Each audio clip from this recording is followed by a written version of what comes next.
Shalom la gente, que abuelos bendigan el nombre de Yahshua. Para esta semana vamos con Hechos 18. En este capítulo vamos a ver cómo Shaul hace un voto nazareo. Vamos a saber que es un voto nazareo también porque vamos a estudiarlo desde el mal llamado Antiguo Testamento. También vamos a ver cómo uno de los nuevos integrantes de la congregación de aquel entonces, y por desgracia es apaleado por el judaísmo ortodoxo que se oponía al hecho de que Yahshua era el Mashiach, que intentaban ocultarlo para ellos no perder poder político. Y no menos importante, a Shaul lo va a visitar de nuevo Yahweh, le va a hablar en una visión. Vamos a ver cuál es el mensaje que le da Yahweh para la congregación de aquel entonces y cómo Yahweh insta a Shaul a visitar a otros hermanos y a predicar la palabra. Acompáñenme. En el 1 dice así: después de esto, Shaul se marchó de Atenas y fue a Corintio. Tenemos que en el 17 estábamos viendo cómo Shaul estaba en Atenas y todo lo que sucedió ahí en Atenas, cómo se burlaban de él los filósofos. Que ese estudio, bueno, ya lo tenemos en el canal y ya lo estudiamos. Dice en el 2, donde se reunió con un hombre judío llamado Aquila, natural del Ponto, pero había llegado recientemente de Italia con su mujer Priscila, porque Claudio había firmado un decreto expulsando a todos los judíos de Roma. Shaul fue a ver. Sobre ese decreto fue real. Leemos, si lo buscamos históricamente, dice así: sí, el emperador romano Claudio promulgó un decreto alrededor del año 49 o 50 AC para expulsar a los judíos de Roma debido a los constantes disturbios posiblemente relacionados con la expansión del cristianismo, según relata Seutonio. Tenemos fuentes históricas que nos dicen que así fue. Ok, tenemos que ahorita Shaul está en Corintio y se está encontrando con un hombre originario del Ponto que se llama Aquila. Vean los nombres, qué curiosos, que obviamente son nombres de la época y tiene que ver con personas que dice que el hombre era judío, o sea, era del judaísmo, pero tenía un nombre romano que es Aquila. Eso no es un nombre israelita, entonces es posible que él se uniera al judaísmo posteriormente, no que naciese tal vez de una familia judía, o tal vez sí le pusieron un nombre romano, tal vez para que se adapte más al entorno. Dice en el 3, porque él tenía el mismo oficio, haciendo tiendas, se quedó con ellos y trabajaban juntos. Vamos a poner un punto aquí, porque resulta que Shaul hace tiendas. ¿A qué se refiere con las tiendas? Todos nos imaginamos una tienda de acampar. Hay personas que dicen que no, que ellos lo que no hacían eran tiendas, sino lo que hacían eran talits de la época. Porque las tiendas era muy difícil de hacerlas, porque se hacían usualmente con pelo de camello. Y eso era muy pesado, muy grueso. Las tiendas eran muy, muy gruesas y bueno, era un trabajo bastante laborioso y a esto se dedicaba Shaul. Vean que Shaul trabajaba, Shaul no vivía de limosnas, es más, él tenía ese corazón de no aceptar diezmos, de no aceptar limosnas, sino de ganarse él su propio sustento y él lo hacía con este trabajo de hacer tiendas. Él se esforzó mucho. Para la gente que habla mal de Shaul, bueno, a mí no me parece que hablen mal de Shaul, que tienen sus dudas, que piensan que Shaul no fue bueno, que no fue realmente un hombre inspirado por Yahweh, pero yo insisto a que sí, o sea, él fue un hombre inspirado por Yahweh y se comportaba muy bien. Entonces, ambos tenían el mismo trabajo y ambos se ayudaban, tanto Aquila como el mismo Shaul. En el 4, Shaul empezó a tener discusiones en la sinagoga todos los Shabbatot, donde trataba de persuadir a los judíos y a griegos. Vea, en los Shabbat llegaban griegos o gente judío de nacimiento y habían griegos que se habían unido al judaísmo. Él dice que discutía todos los Shabbatot y así lo ponen en otras Biblias también. En el día de descanso él iba y visitaba las sinagogas y él discutía en las sinagogas. Shaul era muy, no voy a decir iracundo, pero sí como que tenía mucho fuego, o sea, él no se quedaba quieto. Y él iba todos los Shabbat a hacer esto, a discutir con la gente. Él tenía muchísimo conocimiento. Algo que muchos de nosotros no hacemos, contándome yo. No sé ustedes, pero bueno, yo no me meto en una sinagoga y me pongo a discutir y a enseñarles ni nada. Lo que hacen es echarlo. Lo mismo que le pasó a Shaul lo echaban. Y no solo eso, lo golpeaban también, ¿verdad? Lo amenazaban pues feo y lo lastimaban. Ahora en el 5. Pero después de que Sila y Timoteo llegaron a Macedonia, Shaul se vio presionado por la urgencia del mensaje y testificaba profundamente a los judíos de que Yeshua es el Mashiach. Tanto Sila como Timoteo fueron personas que anduvieron muy de la mano con Shaul, andaban juntos. Recordemos que anteriormente Shaul tuvo que escapar primero de una ciudad porque lo querían apedrear y se quedó Sila y Timoteo en esa ciudad. Es que ahorita no recuerdo el nombre, eso lo leímos creo que en el 16. Y ellos se quedaron predicando en la ciudad, pero Shaul tuvo que adelantarse. Entonces aquí nos está contando Shaul cuando él se adelantó y ya cuando ellos llegaron de nuevo, ¿verdad? A visitarlo a él. Dice en el 5. Sin embargo, cuando se pusieron contra él y empezaron a lanzarle insultos, se sacudió sus ropas y les dijo, su sangre sea sobre sus propias cabezas. Por mi parte estoy limpio, de ahora en adelante iré a los Goyín. Bueno, Shaul le predica a los judíos lo rechazan y le dicen que se vaya. Entonces Shaul se sacude las ropas como un gesto de que me sacudo el polvo, no me llevo nada, o sea, no les estoy pidiendo plata, no les estoy pidiendo nada, nada más les venía a dar un mensaje y ustedes me están rechazando. Entonces él se sacude las ropas y les dice, su sangre sea sobre sus propias cabezas. Esto es parte de la Torá. Voy a leérselos en Samuel. Samuel no es la Torá, pero bueno, se entiende que les estoy diciendo. Un ejemplo, cuando un criminal comete un crimen que es de pena de muerte, o sea, tienen que apedrearlo o colgarlo, ese crimen no va a las manos del verdugo.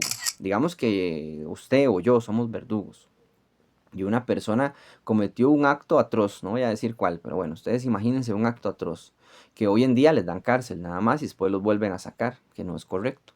Entonces, a esa persona no hay que meterla a la cárcel y sacarla a los 18 años, ni a los 50, ni a los 3 años por buen comportamiento. Hay gente que darle pena de muerte, punto. Se acabó. Pero, ¿qué pasa con el verdugo? Si yo tengo el hacha, o la pistola, o la cuerda, o lo que esté utilizando para darle pena de muerte a este sujeto que cometió dicho crimen, esa sangre, o sea, ese pecado cae sobre mi cabeza si yo fuera verdugo. ¿Alguna vez se lo han preguntado? Hay un estudio que habla sobre la pena de muerte. Lo pueden ver en el canal. Pero resulta que no. Una persona que es verdugo y le da pena de muerte a una persona que obviamente se lo merece, el que se lo mereció, esa pena de muerte, esa culpa cae sobre su propia cabeza. Recordemos a Abel y a Caín, que Yahweh le dice a Caín que la sangre de su hermano Abel grita desde la tierra, o sea, que lo que él clama justicia.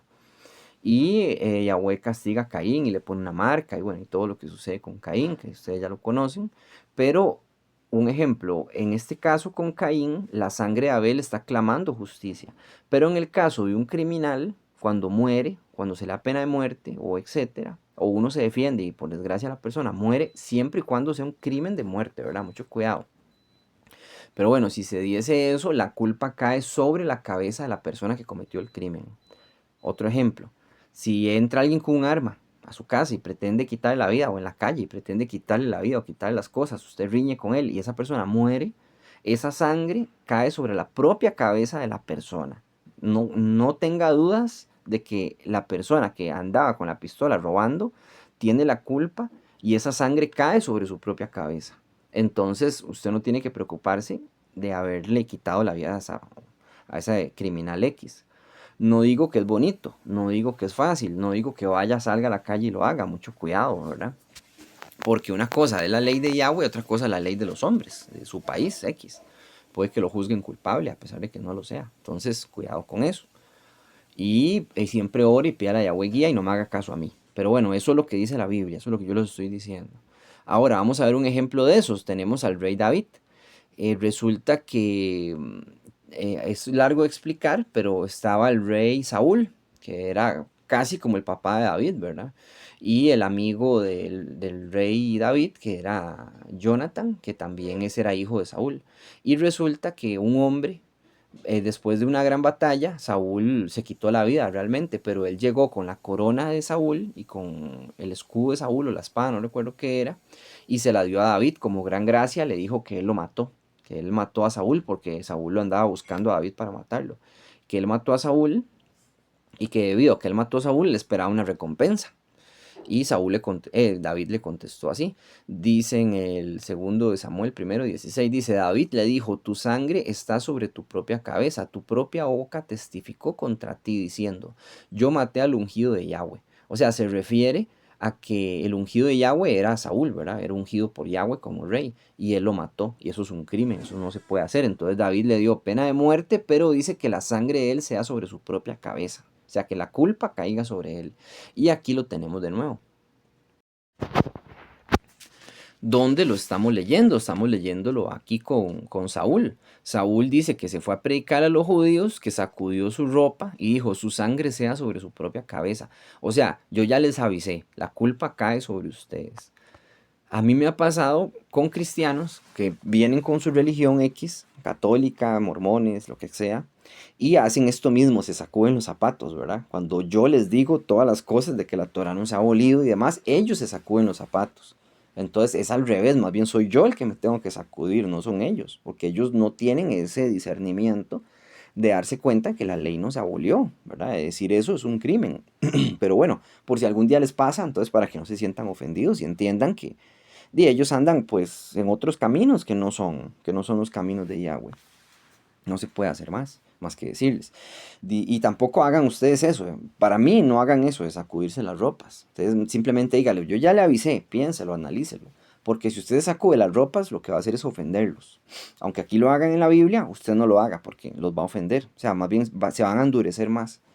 Mejor en otra ocasión siguen hablando. Dicen el 7. Por lo tanto, los dejó y se fue a la casa de un hombre temeroso de Yahweh llamado Tito. Tito el justo, le decían así Tito el Sadik, o sea, era un hombre justo. Entonces tenemos que Shaul se mudó de la casa de Aquila para mudarse a la casa de este Tito el justo, que dice que quedaba junto a una sinagoga. Entonces le quedaba de los pelos para ir a predicar ahí. Dice en el 8, Crispo, el presidente de la sinagoga, llegó a confiar en Yahshua junto con toda su casa. También muchos de los de Corintios que oyeron y confiaron fueron inmersos. Que tenemos que varias gente hizo la inmersión, o sea, hizo bautismo. Y el jefe de esta congregación, que quedaba a la par de la casa de Tito, también confió. O sea, el pastor de ahí. Eso es muy bueno, ¿verdad? Confiaron en Yahshua y empezaron a seguir a Yahshua. En el 9 dice así, una noche el Adón dijo a Shaul en una visión, no tengas temor, sino habla y no calles. Esto es muy importante, o sea, solo un texto muy pequeñito, pero dice mucho. Tenemos que Yahweh está visitando a Shaul y le está dando una orden. Esto no es cualquiera que lo recibe, o sea, que un sueño, que Yahweh lo mande a hacer algo y que le dé un propósito, así como el que tiene Shaul, ¿verdad? No es poca cosa. Él está teniendo una visión. Y esto lo hace obviamente profeta. No apóstol, pero sí profeta. Recuerden que apóstoles solo 12 hubieron, no pudieron haber más. Es imposible que haya otro apóstol. Después de estos apóstoles no existió otro apóstol nunca. Y hoy en día menos, ¿verdad? Que mucha gente se autollama apóstol. Pueden haber profetas, pero apóstoles no. Y profetas yo a veces digo que no hay, ¿verdad? Pero bueno, quién sabe, habría que conocer. Tal vez algún día conozca alguno que sí sea profeta. Primero Yahweh, así sea. O nos haga profetas alguno de nosotros. Primero Yahweh, así sea también. Entonces tenemos que tiene esta profecía, ¿verdad? Que esto es una visión, un sueño, y le está dando una orden. Dice que no tenga miedo. Dice en el 10, porque estoy contigo, nadie podrá dañarte porque tengo mucho pueblo en esta ciudad. O sea, en esta ciudad, y abuelo está diciendo, no se preocupe, nadie lo va a tocar en esta ciudad. Vaya a hablar y no tenga miedo. No sabemos si Shaul tenía miedo de hablar. Tal vez, y cualquiera le daría miedo y entrar en una sinagoga y que lo saquen a palos, a pedradas y demás. A Shaul lo llegaron a apedrear varias veces. Y habrá alguien que diga, si él tuvo una visión que dice que no tenga miedo, que Yahweh está con él y que nadie lo va a dañar, ¿por qué lo apedrean después y lo apalean después? Es muy válida la pregunta. Porque la visión dice en este pueblo. En este lugar yo tengo mucho pueblo, dice Yahweh. Aquí, en este lugar, no lo van a dañar. En Corintios, en ese lugar específico en el que él está. Entonces Yahweh le dice, no tenga miedo, vaya y predique, yo voy a estar con usted. En otro sitio sí le puede pasar, porque la promesa de Yahweh está condicionada a Corintios y a esa zona. para que ustedes entiendan, ¿verdad? Y no pierdan la fe cuando están leyendo y tal vez alguien les diga, vea, ¿se contradice la Biblia? No, no se contradice. En el 11 dice así, así que Shaul se quedó allí por un año y medio, se quedó año y medio enseñando la palabra de Yahweh, se quedó mucho tiempo ahí, que Shaul no era de quedarse en un solo sitio. Vean aquí en el 12 dice así, pero cuando Galio se hizo gobernador en Roma de Acaya, los judíos no creyentes atacaron a Shaul y le llevaron a los tribunales. Ok, tenemos que un tal Galio. Yo me puse a buscar históricamente si este Galio existió. Veanlo, aquí está. Dice así, Lucio Julio Galio, del año 5 AC al 65 DC, fue un político y senador romano, hermano del filósofo Seneca. Esto es muy importante, que sea hermano del filósofo Seneca, ya les voy a decir por qué. Reconocido por ser procónsul, gobernador, de la provincia de Acaya, en Grecia, alrededor del año 51. Es famoso en el ámbito histórico y bíblico por desestimar las acusaciones contra el apóstol Pablo en Corintio. Ok, vamos a leer ahorita que este Galio le va a ayudar a Shaul, que los judíos ortodoxos lo van a llevar a juicio y Julio Galio va a desestimar las acusaciones contra Shaul y las va a desestimar porque fue sabio en el sentido de no juzgarlo, porque él no podía juzgarlo desde un punto de vista romano, porque no eran leyes romanas lo que estaban criticando los judíos ortodoxos, sino eran cosas de la Torá. Y él se negó a juzgar a Shaul y lo dejó libre. Entonces por eso dice que es famoso, pero históricamente sí hay registro de que existiera este Lucio Julio Galio. Esto es importante cuando uno lee las escrituras. Y dice que es hermano del famoso filósofo Seneca. Yo este filósofo, curiosamente, cuando leí esto, yo dije, yo conozco a ese Seneca, yo he leído algo sobre él. O sea, no es que me siente a leer a los filósofos, no me interesa, pero hoy en día se habla mucho de este Seneca porque él habla como de la construcción del hombre, de que el hombre sea masculino y de que el hombre masculino tiene que estar tranquilo, a veces solo, o sea, que no ocupa a veces de mala compañía, por decirlo así, para ser feliz, que encuentre como que se construya a sí mismo.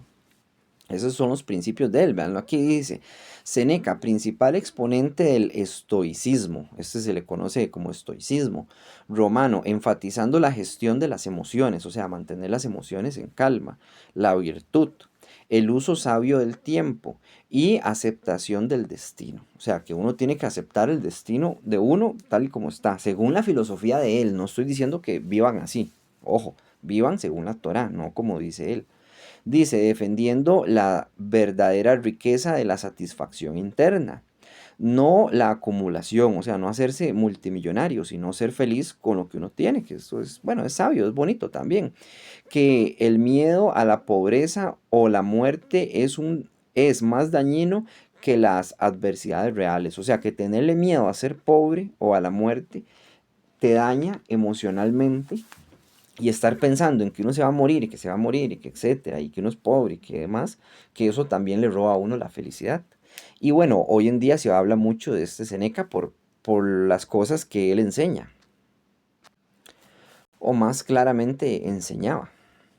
Dice en el 13, diciendo, este hombre está tratando de persuadir al pueblo que adoren a Elohim de formas que violan la Torah. Ok, tenemos que están llevando a Shaul frente a este Julio Galio. Y los judíos ortodoxos dicen, este hombre, o sea, Shaul, está incitando al pueblo para que violen la Torá, según ellos, o sea, según lo que ellos dicen, ¿verdad? Y no es así, lo que está enseñando es de Yahshua. Dice en el 14, Shaul estaba a punto de abrir la boca cuando Galio dijo a los judíos, escuchen ustedes, judíos, si este fuera un caso de perjuicio punitivo o un crimen serio, yo tendría razonablemente que oírles pacientemente. Eso es lo que está diciendo este Julio Galio. Pero él va a decir que no le importa. O sea, como no es un crimen de muerte ni nada así, que a él le interese, dice, a mí no me importa, váyanse. Dice en el 15, pero como son cuestiones de palabras, de nombres y de su propia ley, entonces tienen que ocuparse ustedes de ello. Yo rehúso ser juez en estos asuntos. O sea, Galio dice, a mí no me interesa nada de estos asuntos, váyanse de aquí. Y en el 16, y los echó del tribunal. En el 17, todos agarraron a Sóstenes, el presidente de la sinagoga, y le dieron una paliza delante del asiento de los jueces, pero Galio no hizo caso a nada de esto. Ve, aquí sí actuó mal Galio. Galio está viendo que están cometiendo un crimen, que están golpeando a un hombre inocente, y él no hizo nada. Este Sóstenes dice que es el presidente de la sinagoga. O sea, este era el presidente de una sinagoga que estaba a favor de Yeshua, entiendo yo, ¿verdad? No estaba en contra, sino a favor. Y estos judíos ortodoxos lo golpearon y le dieron una paliza enfrente del asiento de un juez. Y el juez no levantó nada, ni hizo sentencia, bueno, ni intentó parar el alboroto. Dice en el 18, Shaul permaneció allí por un tiempo, entonces se despidió de los hermanos y zarpó para Siria, después de haberse cortado el cabello en Cretea, porque había hecho un voto nazareno. Con él estaba Priscila y Aquila. Ok, tenemos a Aquila, que fue con el que él vivió primero, y Priscila la esposa. Aquila fue el que hace tiendas de acampar, igual que él, y se fueron con él a Siria a predicar allá. Pero él andaba con el cabello largo. Como en la foto yo se los pongo con el cabello corto, pero realmente él andaba con un cabello largo y una barba muy larga también. ¿Por qué? ¿Qué es un voto nazareo? Vamos a leerlo.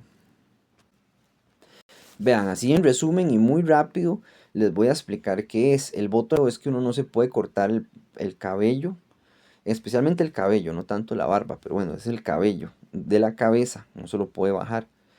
El hombre en Israel está mal visto que use el cabello largo. Desde un punto de vista bíblico, el cabello largo es para las mujeres, el cabello corto es para los hombres, porque el mandamiento dice que así es, ¿verdad? Que el cabello corto es para los hombres. Ahora, Yahweh permite que ellos hagan esta deshonra, llamémosle, de andar el cabello largo. Este voto le dice a la gente que él está lejos de comer. Bueno, se está poniendo en una situación de que no puede comer uvas, ni en vinagre, ni en vino, por supuesto, ni en la uva así tal cual como está, ni la semilla de la uva, ni la cáscara de la semilla de la uva. No puede comer nada que tenga que ver con la vid. Tiene que alejarse de eso. Así era Sansón. ¿Se acuerdan que Sansón tenía el cabello largo? Él era nazareo de nacimiento. Porque Yahweh se lo mandó a los papás de Sansón, que él tenía que ser así. Nazareno de nacimiento. Y de ahí iba a provenir la fuerza de él. Y bueno, todos conocemos la historia de Sansón. Ahora, Shaul está haciendo este voto. ¿Para qué se hace este voto? Se hace como un voto para estar Kadosh a Yahweh. Para cuando termine el voto, usted presenta su cabello al templo. Tiene que ir al templo, eso sí, ¿verdad? Lo presenta en el templo, un cohen, no el cohen agadol, un cohen común y corriente, lo toma y lo ofrece a Yahweh, lo quema. Y usted lleva un cordero, lleva un cabrito, alguna cosa, ¿verdad? Todo lo que va con el sacrificio. Y usted se santifica. También es como para pedir perdón, para pedir por algo en usted, digamos, que salud o etcétera. Eso es muy bueno. O sea, el día de mañana que se abra el templo, vamos a poder volver a hacer este voto. Y la gente, eso sí, va a tener que viajar a Israel y cortarse el cabello allá. Ahora dice así en el 1. Yahweh dijo a Moshe, dile a los hijos de Israel, cuando sea hombre o mujer que haga voto especial, el voto de Natsir, que este es Nazareo, dedicándose así con pureza a Yahweh, se abstenga con pureza de vino, de cualquier otro licor intoxicante. De ningún licor pueden tomar. Vino primeramente y después ningún otro licor. No beberán vinagre de ninguna de ambas fuentes. No beberán jugo de uva y no comerán uvas ni pasas. O sea, ningún tipo de vinagre, ni uva ni pasa pueden comer. Es que usualmente el vinagre se hacía con vino, ¿sí? Pero ningún tipo de vinagre. Tienen que abstenerse. Dice, por el tiempo que permanezca el Natsir, no comerán nada derivado de la vid, ni aun las cáscaras de la uva, ni la cera, o sea, ni la semilla. Por el tiempo de su voto como Natsir, no se raparán la cabeza. Hasta el final del tiempo, cual se ha dedicado así a Yahweh, será una persona Kadosh, dejará crecer el largo del pelo de su cabeza. Bueno, ahí voy a hacerle pausa. Ustedes pueden buscar todo el texto y leerlo todo con cuidado para que sepan bien qué es este voto nazareo que está haciendo Shaul. Shaul está en un lugar que se llama Siria. Si Shaul tiene que ir en 8 días al templo, pero se va a acercar una fiesta. Es más, yo cuando leí este texto, aquí, este texto donde dice que él sí rapó la cabeza y que estaba en Siria, yo dije, pero ¿qué le pasa a Saúl? Está haciendo mal el mandamiento. Porque tiene que raparse la cabeza, sí, y después ir a presentar el cabello 8 días después al templo, ¿verdad? Él no debió haber hecho esto, pensé yo. O sea, lo está haciendo mal. Porque el voto Natsir, ya que hay templo y está más o menos cerca, entre comillas, está como a 1000 kilómetros de ahí, está largo, sí, pero se puede ir en barco, pues lo está haciendo mal. Ahorita, conforme uno va leyendo, se da cuenta que Shaul zarpa y se va para Jerusalén. Y en Jerusalén se queda a celebrar una fiesta. Y tras que se queda a celebrar una fiesta, seguramente va y presenta el voto de Natsir y lo completa. Ven que eso yo no lo entendí hasta que seguí leyendo con mucho cuidado. Por si ustedes se hacen la misma pregunta. Entonces, bueno, el 18 ya lo leímos, leamos el 19, dice así, llegando a Efeso, ok, vamos a leer mejor, después de haberse rapado el cabello porque había hecho un voto nazareo, con él iba Priscila y Aquila, ok, uno, dos, tres. Entonces sabemos que él zarpó de ahí con Priscila y Aquila y se va para Efeso. Dice en el 19, llegaron a Efeso y él los dejó allí, pero él mismo entró en la sinagoga y mantenía el diálogo con los judíos. Ah, bueno, algo que se me olvidó mencionar. No tener cabello también es una deshonra, bíblicamente hablando. Yo no tengo cabello, pero yo no tengo porque a mí no me sale. Pero si me saliera me lo dejaría, pero es una deshonra, bíblicamente hablando, y es una vergüenza. No sé si ustedes se acuerdan, tal vez los que son más viejos, que hace 30 años una persona sin cabello se burlaba a todo el mundo, o sea, se veía feo, se veía mal. Hoy en día es más común, pero es algo como muy egipcio, realmente no es bonito, o sea, a mí no me gusta, yo preferiría tener cabello, pero y no puedo. Dicen el 20. Cuando le pidieron que se quedara con ellos por más tiempo, no accedió. Ok, tenemos que estar en Efesios, que entró a una sinagoga, que le está predicando a los judíos, pero le están pidiendo quédese por favor por más tiempo y él dijo que no accedió. ¿Por qué no accedió? De nuevo, por el voto nazareo y porque se acerca una fiesta bíblica y él va a ir a Jerusalén a hacerla. Ahora, entiendan que hay unas fiestas que se celebran en Jerusalén. Un ejemplo, Matzot usted lo puede celebrar en su casa, pero Pesach no. Usted Pesach tiene que celebrarlo en Jerusalén. Usted tiene que ir a Jerusalén a celebrar la Pesach y después si quiere ir para su casa para celebrar Matzot el resto de los días, usted va. Pero usted tiene que ir a Pesach a Jerusalén. Shabbat usted lo celebra en su casa, no hay problema.